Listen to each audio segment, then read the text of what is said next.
Hi guys, welcome back to my channel. बहुत time बाद आपके साथ मिल रही हूँ। पहले तो सॉरी, सत श्री अकाल। मैं हूँ आपकी होस्ट और दोस्त मीनाक्षी। कहिए कैसे हैं आप? अपने हालचाल कमेंट सेक्शन में जरूर लिखिएगा। मैं तो बहुत ग्लो कर रही हूँ। मेरे ग्लो का रीजन जो है वो खाना पीना नहीं है। खाना पीना एक अलग पार्ट है। ये मत सोचिएगा मैंने कुछ लगाया, मैं कुछ अलग से क्रीम यूज कर रही हूँ जो आज मैं आपके साथ शेयर करने वाली हूँ। मैं सच में बताऊँ, मैंने अब सनस्क्रीन भी नहीं लगाया हुआ। जस्ट मैंने ग्रीन टी का प्लम का ग्रीन टी वाला जो है मॉइस्चराइजर लगाया हुआ है, दैट्स इट। और कुछ नहीं अपने फेस पे लगाया। ये ग्लो वो ग्लो है जो लेडी पे कब आता है, जब वो अपने अंदर नन्ही सी जान लेके आती है ना।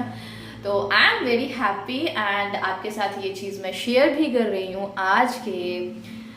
मैं अपने चैनल पे वीडियोस इसलिए नहीं डाल पा रही थी क्योंकि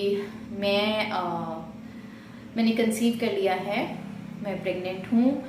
और इस टाइम पे मेरा पूरा फोकस जो था वो मेरे आने वाले बेबी की तरफ था, और जो मेरा बेबी 8 साल का है, मेरी बेटी, उसकी तरफ था, घर की तरफ था। तो मैं थोड़ा वीडियोस नहीं डाल पा रही थी। बीच बीच में मैंने कोशिश की थी कि आपके साथ वीडियोस शेयर कर पाऊँ, लेकिन नहीं हो पा रहा था क्योंकि मैं शॉप पे कंटिन्यू नहीं जाती हूँ। 1-2 दिन छोड़ के जाती हूँ क्योंकि शॉप पे अगर जाना हो तो सीढ़ियाँ चढ़नी उतरनी पड़ती हैं 2-3 बार। कम से कम 15-16 सीढ़ियाँ हैं जो 2-3 बार चढ़नी उतरनी पड़ती हैं, इसलिए नहीं जा रही थी।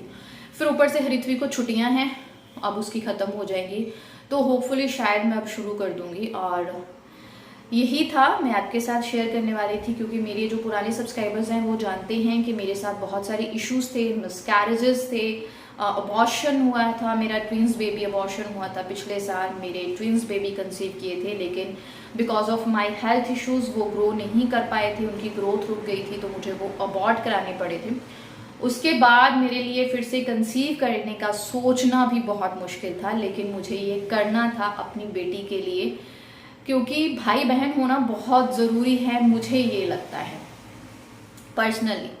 क्योंकि मैं 2 भाइयों की इकलौती बहन हूँ। मैंने ज़िंदगी में एक ऐसा पीरियड गुजारा है, टाइम गुजारा है, जब मैं बहुत ज़्यादा अकेली पड़ गई थी। इमोशनली मैं डिप्रेशन में चली गई थी। मेरा कोई चांस नहीं था कि ये बंदा बच जाएगा, लेकिन मैं बच के निकली। मैंने ग्रो किया, हर चीज़ को भुलाया, डिप्रेशन से फाइट की, just because of my brothers. उनका मोरल सपोर्ट, उनका प्यार, मेरे मम्मा पापा की मेरे लिए की गई सेवा।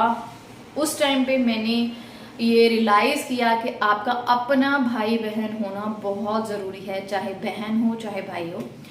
इसलिए मैंने फिर से हिम्मत की, अपना एक कॉन्टिन्यू डाइट का ध्यान रखा, अपनी सेहत का ध्यान रखा, अपने कॉन्टिन्यू टेस्ट करवाए। जो मुझे दिक्कतें थी, जिस तरह से मुझे डॉक्टर ने सजेस्ट किया, चाहे by hook and crook, yoga, कसरत, दवाइयाँ, होम्योपैथी ट्रीटमेंट, सब मैंने लिया। मुझे कोई भी इनफर्टिलिटी इश्यूज नहीं थे, मैं बिल्कुल अच्छे खासी फर्टाइल थी।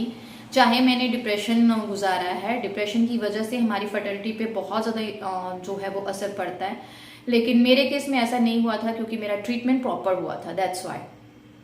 बट बार बार डिप्रेशन हो जाता था मुझे। बहुत सारी चीज़ें होती हैं ना, आप घर में होता है, आफ्टर मैरिज आप चीज़ों को कंट्रोल नहीं कर सकते, उनसे भाग ज़रूर सकते हो। वही चीज़ मेरे साथ हो रही थी, और मैं उसी गढ़ में रहती हूँ जहाँ पे इधर से इधर से इधर से इधर से स्ट्रेस ही स्ट्रेस है। तो वो सारी चीज़ें थी। मेरे लिए कंसीव करना मुश्किल था, not because of my fertile issues. मेरे लिए इसलिए कंसीव करना मुश्किल था क्योंकि मैं डिप्रेशन की पीक लेवल की पेशेंट हूँ, दैट्स वाई। लेकिन मैंने डॉक्टर के साथ राब्ता रखा, जिस तरह से उन्होंने मुझे सजेस्ट किया, गाइड किया, एडवाइस किया, मैंने उस तरह से ही किया। और फिर मैंने कंसीव किया, अच्छे से हुआ, और उसके बाद जिस तरह से उन्होंने मुझे बोला उस तरह से हुआ। और मैं अब 5 मंथ प्रेग्नेंट हूँ। लेवल 2 मेरी स्कैन हो गई है, सब कुछ अच्छा है। हाँ, दिक्कतें मुझे डिप्रेशन की वजह से आ रही हैं क्योंकि दोबारा से मुझे स्ट्रेस अटैक हो रहे हैं, और क्योंकि आप प्रेगनेंसी में वैसे ही इमोशनली लो होते हो, तो बहुत सारी चीज़ें हैं जो मुझे स्ट्राइक कर रही हैं। तो एक अपडेशन वीडियो था छोटा सा कि मेरे वीडियोस क्यों नहीं आ रहे। अब ट्राई करूँगी, आपके साथ बहुत सारी चीज़ें शेयर करूँगी, तो मैंने सोचा ये आपके साथ शेयर कर दूँ। तो बस छोटा सा अपडेशन वीडियो था। मिलती हूँ नेक्स्ट वीडियो में। Thank you very much. Channel को सब्सक्राइब और शेयर ज़रूर करिएगा, और मैं कोशिश करूँगी आपके साथ वीडियोस घर से ही शेयर करूँगी अगर मैं शॉप पे कंटिन्यू नहीं जा पाई। उम्मीद है जिस तरह से आपने मुझे ढेर सारा प्यार दिया था उसी तरह से आप अपना प्यार मुझे दोबारा से देंगे। थोड़ा सा मुश्किल होगा क्योंकि एक लंबे गैप के बाद जब आप आते हैं तो फ़र्क तो पड़ता ही है ना। होपफुली सब अच्छा जाएगा। Thank you very much. Channel को सब्सक्राइब और शेयर ज़रूर करिएगा। Thank you.